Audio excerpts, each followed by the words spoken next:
Hey you guys, welcome back to another SWI story. Before we get into the story, I have a couple things to say. If you hadn't seen my post on my community page that I since deleted about a month ago, you realize that this story is a bit different compared to everything else I've written. I am attempting a first-person story. I want to make it clear that this is only temporary until I figure out which way you guys like the best. So please be sure to tell me which version of the story you like the best, whether it's the third person or the first person. I also just wanted to say thank you for stopping by, and I appreciate all of your patience while I'm not posting. I want to make it overly clear that this is not my job.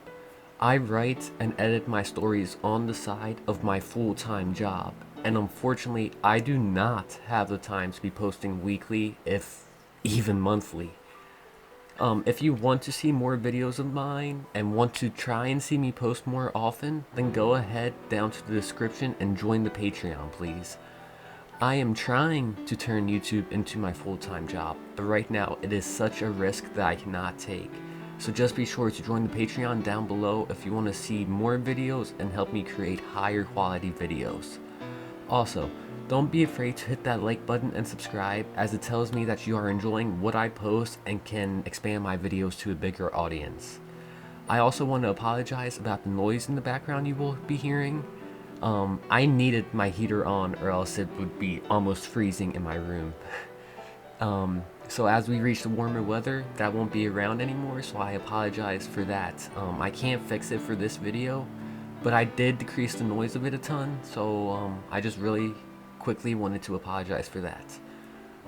With all that out of the way, I appreciate you for staying through all that, and now let's get right into the story. I stood at the center of the stage, the applause rising around me like a tide, enveloping me from every side.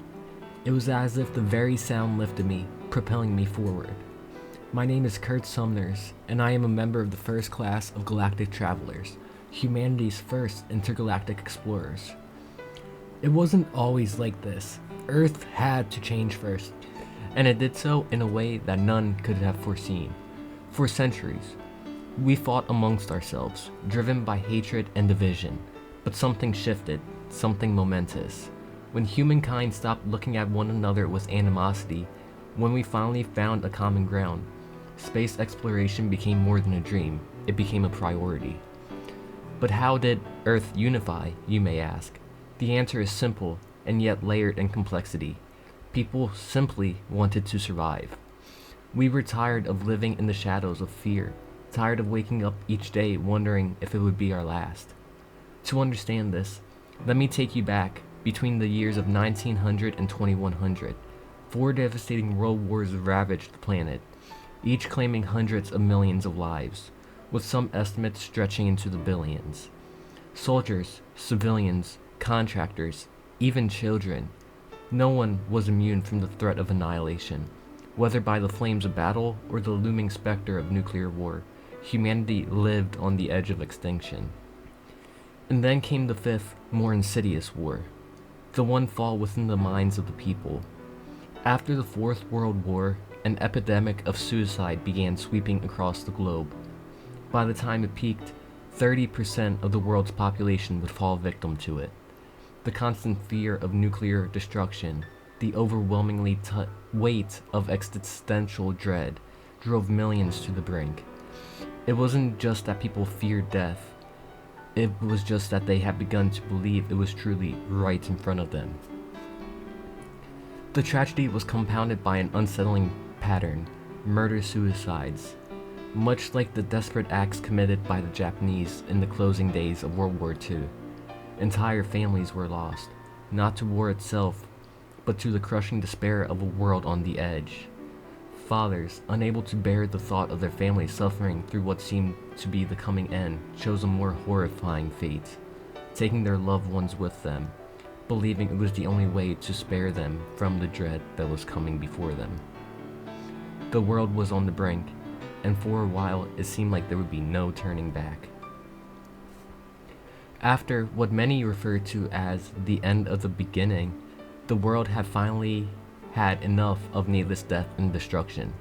A collective yearning for unity emerged, one that transcended borders and ideologies. The focus shifted to common ground, to pursuits that could bring humanity together, and one of those pursuits was exploration, of any kind. Unified Earth, from now on we will call the UE, elected its first internationally democratically elected leader. He began with the oceans. Once the vast waters of Earth had been fully mapped and understood, then the attention turned to the stars. At first, the goal was to explore our own galaxy. But soon, it became clear that true exploration would require crossing not just stellar distances, but entire galaxies. And so, the scientists began. For years, they struggled, failing again and again, until one day, they succeeded. After countless attempts and failures, the first working prototype of an intergalactic jump drive was completed and tested successfully. With this breakthrough, humanity was poised for its next great leap. Sign-ups for the crew members would soon begin, and everyone's surprise, almost anyone could join. Expertise in flight was not required. In fact, the lack of it often gave people a better chance. The rise of space pilots was ushering in an era where commercial aviation was fading into oblivion. Airplanes, once the symbol of progress, were becoming obsolete. As Earth's state evolved, nostalgia for air travel lingered, but was no longer a means of personal exploration. Starships, while available to government personnel, were far beyond the reach of the public. The skies of Earth were becoming a domain of the past, while the stars were now calling us forward. And somehow, within all these thousands of people, I made the cut. This kid from southern Florida, someone who had been in and out of jail more times than I could have count. I knew deep down I had to change my life. The stars had always fascinated me, but it wasn't until I let go of my tough guy facade that I realized just how much they meant to me. Back when I was living on the streets, I couldn't afford to let my guard down. If I'd shown any softness, I wouldn't have survived. Trusting people was a luxury I couldn't afford, and for good reason.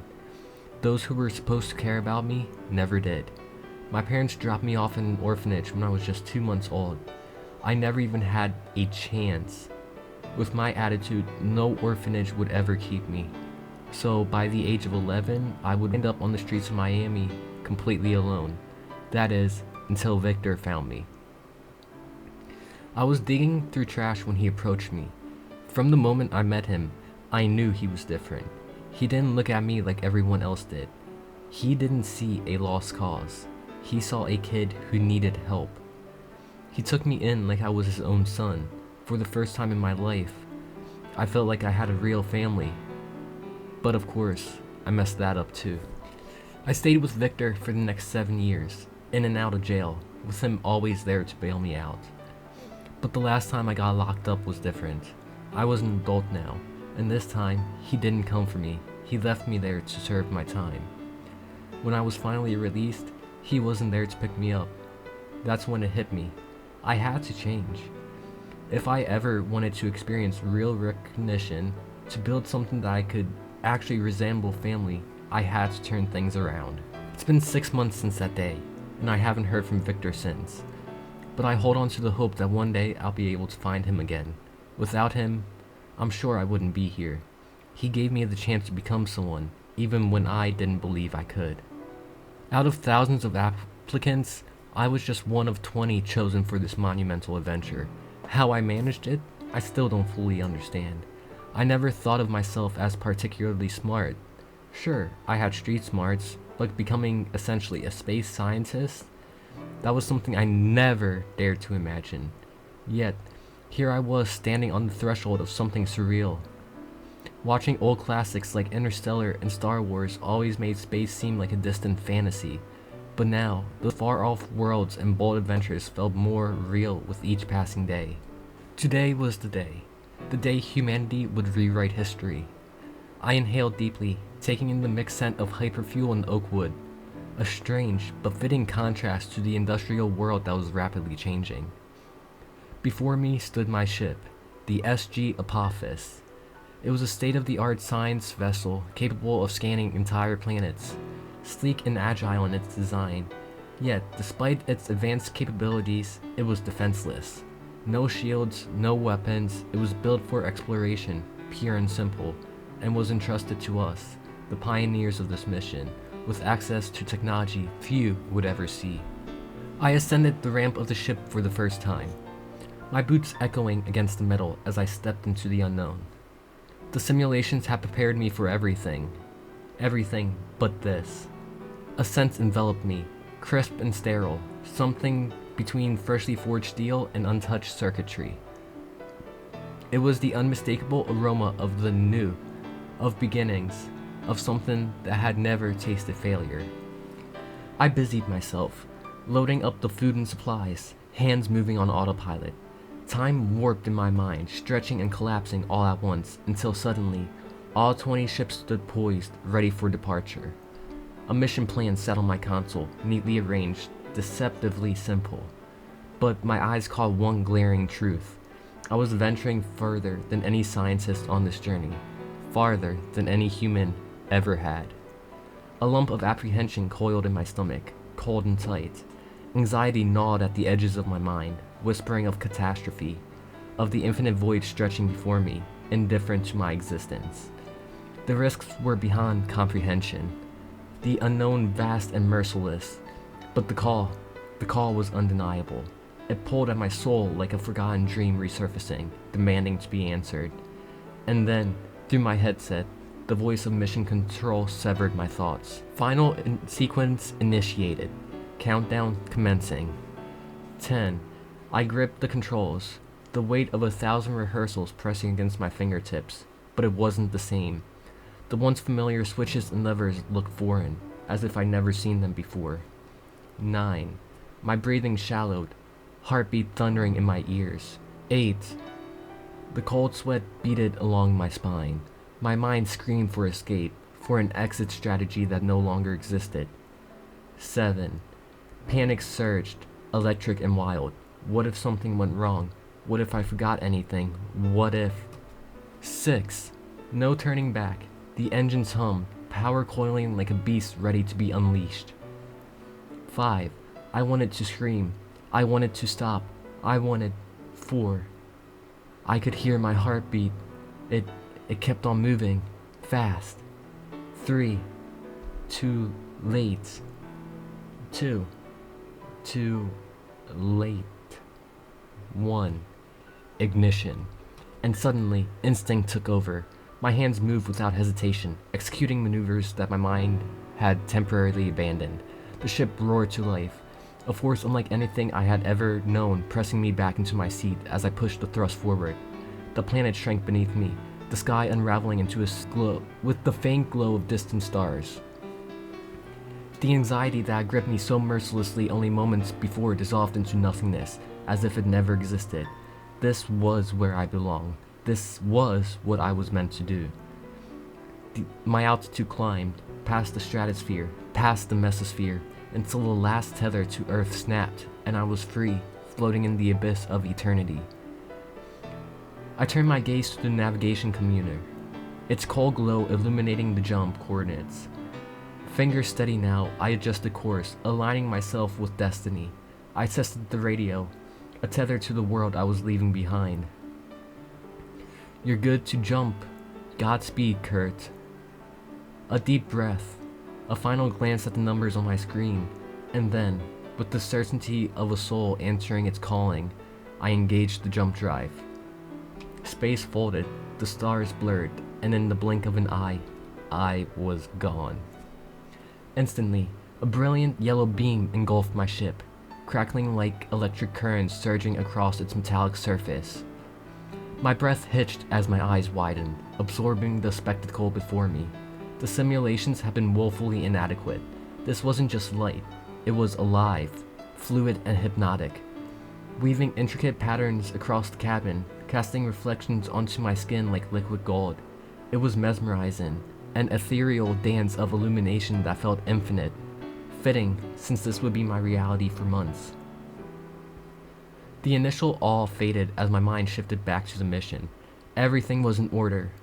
The ship, though cramped, contained the essentials: a bed, a bathroom, a small fridge, and a sparse collection of mechanical tools. It was a solitary existence, a capsule adrift in the vastness.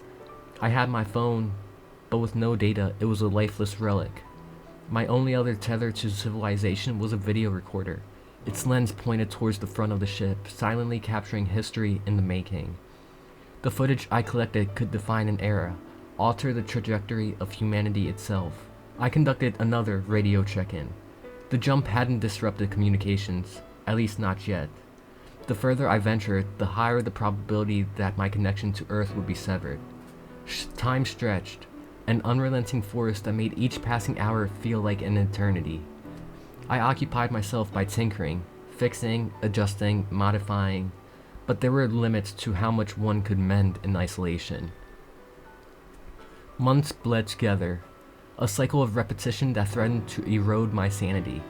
The weight of my mission bore down on me, heavier than the void pressing in from all sides. This wasn't just for humanity, it was for me. I needed to prove myself. I needed to make Victor proud. He had saved me, rescued me from a life that had nearly slipped through my fingers. I owed him everything.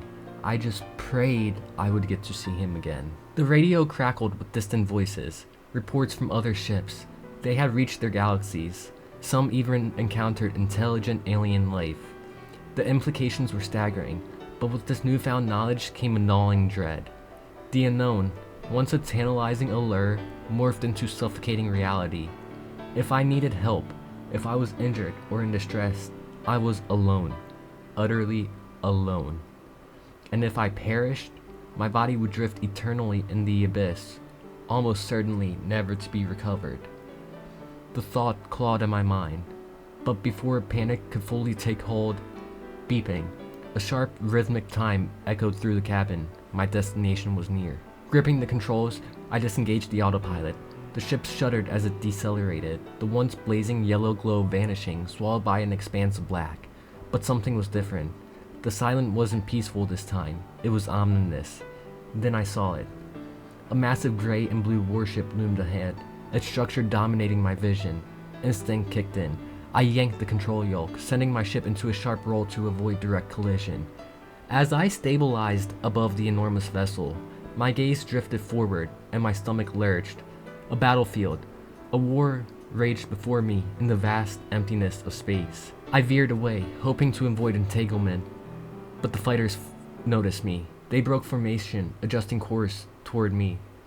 My fingers tightened around the throttle as I accelerated, but it was futile. The enemy ships fired, red streaks of energy slicing through the void. I twisted, dodged through the chaos. My only chance was to head into the battle itself, get to cover, or else I would almost certainly be destroyed in the open. As I spiraled into the fray, I noticed the opposing forces. Gray and blue ships against white and red. They seemed familiar, but recognition was a fleeting thought. My survival demanded my full attention.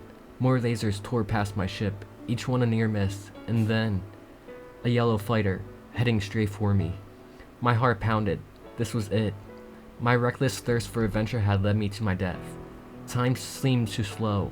The yellow ship's weapon flared, and the blast sailed right past me, striking the fighters that pursued me. I gasped. Whoever was in that ship had just saved my life. But why? As much as I appreciated not being obliterated, I had barely survived these last 5 minutes. I needed to escape. I pushed my ship forward, rocketing away from the battle, but the yellow fighter followed. Why? If he wanted me dead, he could have killed me already. Once I had sufficient distance between myself and the carnage, I slowed, frantically cycling through radio frequencies. Maybe, just maybe, I could establish contact, but I knew nothing of this galaxy's technology. It was a desperate gamble. The yellow ship pulled aside me, matching my speed with precision. I turned my head, my breath catching as I caught sight of the pilot. A human. He was young, in his early 20s, with a face that bore the weight of existence far beyond his years. His skin was fair, yet carried the slightest hint of sun exposure, kissed by heat and conflict, and his eyes, those piercing storm blue eyes, held depths that seemed to see straight through me. They were haunted, wise, burdened with untold pain.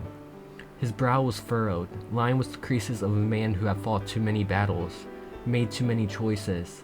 A thin scar traced diagonally above his right eye, a testament to past wounds. His nose was straight, noble, his lips were often pressed into a tight, competitive line, betraying the storm that reached beneath his composed exterior. And then it hit me. I didn't need him to introduce himself. His face, its presence, it was undeniable. My voice barely escaped my lips. Anakin Skywalker? And that is the end of our story, everyone. I really hope you enjoyed. I had so much fun writing this. It was a blast. I hope you enjoyed.